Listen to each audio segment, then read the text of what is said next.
I'll never forget the look on Patricia Bellwether's face when she used her HOA master key to break into my house.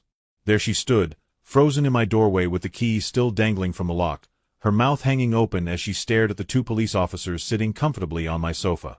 Officer Thompson looked up from his coffee and said in the calmest voice imaginable, "Well, well. Right on schedule."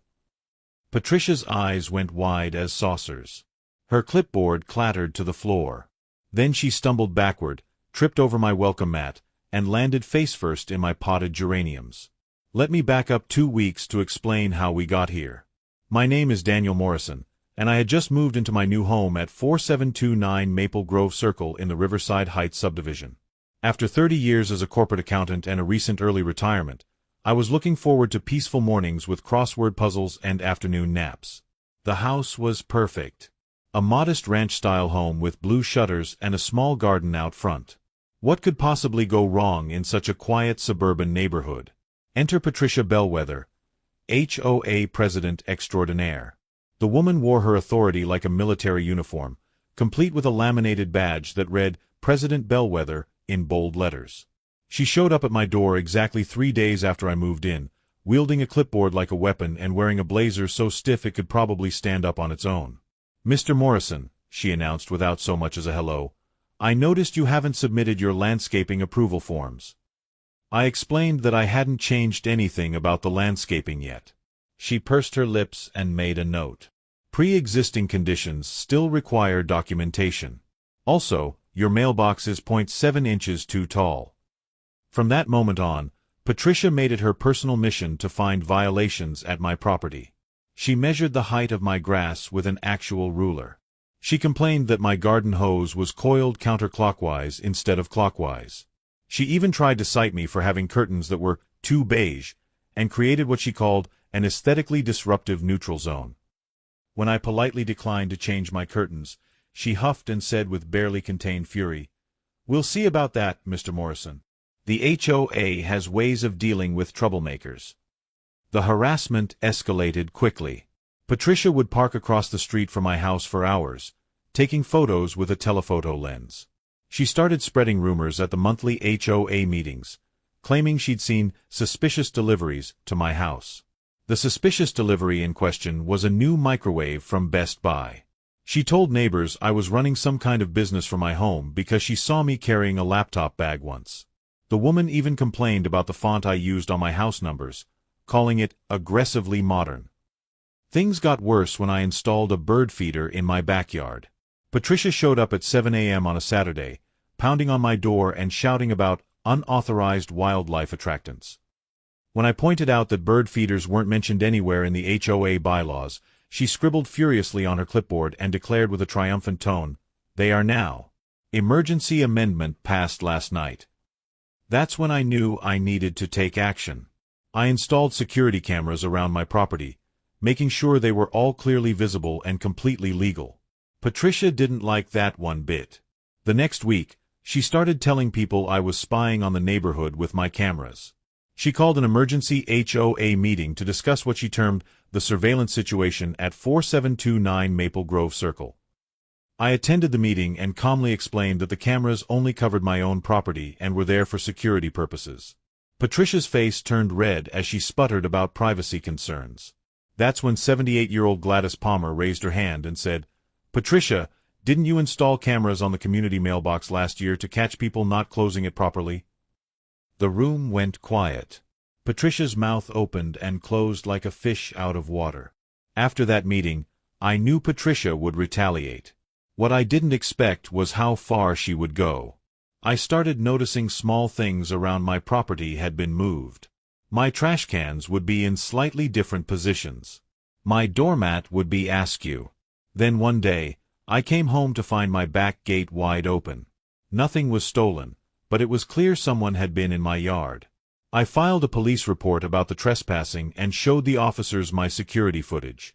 While the quality wasn't good enough to definitively identify Patricia, the figure in the grainy video was wearing her signature stiff blazer.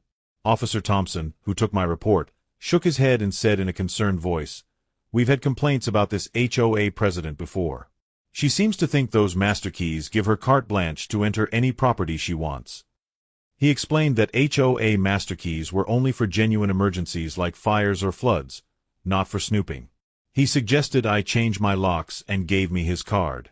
"Call me directly if this escalates," he said. Little did I know I'd be calling him sooner than expected. The very next day, I caught Patricia on camera trying to peer through my windows with binoculars. When I confronted her, she claimed she was conducting a routine exterior inspection for HOA compliance. I told her to leave my property immediately. She stormed off, muttering something about Phase 2. I had no idea what Phase 2 meant, but I had a feeling I was about to find out. I called Officer Thompson and updated him on the situation. He said he'd increase patrols in the area and suggested I document everything. That's when I had an idea. If Patricia was going to escalate, I needed to be ready. I took a few days off work and changed my routine, making it look like I was leaving for work every morning at 8 a.m. sharp. I'd drive around the corner, park, and sneak back home through the back alley. Then I'd wait inside with my cameras rolling. On the third day of this routine, my patience paid off. At exactly 8:45 a.m., I heard a key turning in my front door lock. I had already called Officer Thompson that morning, explaining my plan.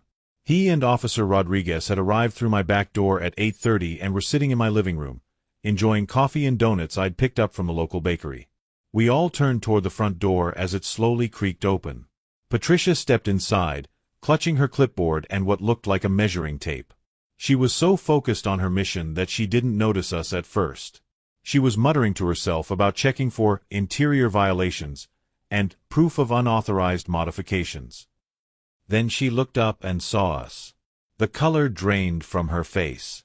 Her clipboard slipped from her hands, papers scattering across my hardwood floor.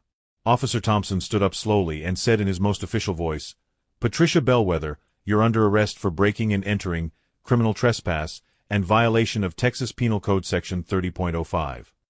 Patricia's legs gave out and she collapsed onto my entry rug, stammering something about HOA authority and emergency inspections. Officer Rodriguez just shook his head and said, "Ma'am, wanting to measure someone's curtains is not an emergency." As they placed her in handcuffs, Patricia kept insisting she had the right to enter any home in the HOA.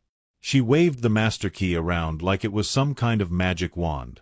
Officer Thompson patiently explained that HOA rules don't supersede actual laws. "You can't just break into people's homes because you don't like their mailbox height," he said in an exasperated tone.